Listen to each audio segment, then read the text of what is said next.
وزیر اعظم عمران خان نے پاکستان میں حکومت کی تبدیلی کے لیے امریکی سازش کا دعویٰ کیا ہے۔ اس حوالے سے انہوں نے امریکی دفتر خارجہ کے اہلکار ڈونلڈ لو کا نام لیا ہے، جنہوں نے مبینہ طور پر پاکستانی سفیر کو دھمکی دی تھی۔ ڈونلڈ لو کون ہیں؟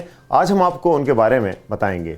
اتوار کو اپنے اراکین پارلیمنٹ سے خطاب کرتے ہوئے وزیر اعظم عمران خان نے دعویٰ کیا تھا کہ ان کی حکومت کو تبدیل کرنے کی دھمکی امریکی محکمہ خارجہ کے جنوبی اور وسطی ایشیا امور کے بیورو کے assistant secretary of state Donald Lu نے پاکستان کے سفیر اسد مجید خان سے ایک ملاقات کے دوران دی تھی۔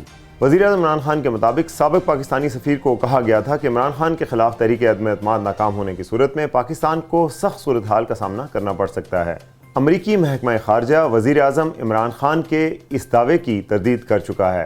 ڈونلڈ لو گزشتہ 3 دہائیوں سے انڈیا اور پاکستان سمیت متعدد ممالک میں سفارتی ذمہ داریوں پر فائز رہے ہیں اور انہیں ان کے موجودہ منصب پر صدر بائیڈن کی حکومت نے ستمبر 2021 میں فائز کیا تھا۔ اس سے قبل ڈونلڈ لو 1992 سے لے کر 1994 تک پاکستان کے شہر پشاور میں امریکی قونصلیٹ میں بحیثیت پولیٹیکل آفیسر خدمات سر انجام دیتے رہے ہیں۔ اس کے علاوہ وہ انڈیا کے دارالحکومت نئی دہلی میں بھی 1997 سے 2000 تک پولیٹیکل آفیسر رہے ہیں اور اس دوران 1 سال کے لیے وہ انڈیا میں امریکی سفیر کے معاون خصوصی بھی رہے ہیں۔ سن 2000 کے بعد ان کی جنوبی ایشیا میں واپسی 2010 میں ہوئی تھی، جب انہیں انڈیا میں تقریباً 3 سال کے لیے ڈپٹی ہیڈ آف مشن بنایا گیا تھا۔ امریکی محکمہ خارجہ کے مطابق ڈونلڈ کا تعلق کیلیفورنیا سے ہے اور پرنسٹن یونیورسٹی سے بین الاقوامی تعلقات کے شعبے میں ماسٹرز کی ڈگری رکھتے ہیں۔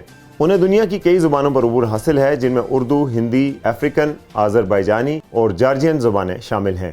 خود پر لگنے والے الزامات کا جواب دیتے ہوئے ڈونلڈ لو نے انڈین اخبار ہندوستان ٹائمز کو بتایا تھا کہ ہم پاکستان میں تبدیلیوں کو دیکھ رہے ہیں اور ہم پاکستان میں آئینی عمل اور قانون کی عملداری کا احترام کرتے ہیں۔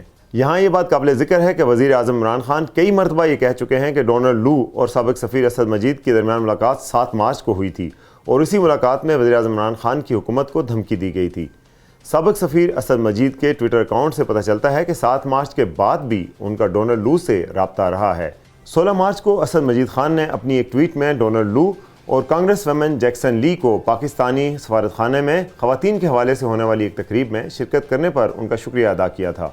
واضح رہے اس دھمکی آمیز خط کا ذکر وزیر اعظم عمران خان نے پہلی مرتبہ 27 مارچ کو اپنے اسلام آباد جلسے میں کیا تھا۔ اس حوالے سے مزید تفصیلات اور اس طرح کی مزید خبروں کے لیے دیکھتے رہیے urdunews.com۔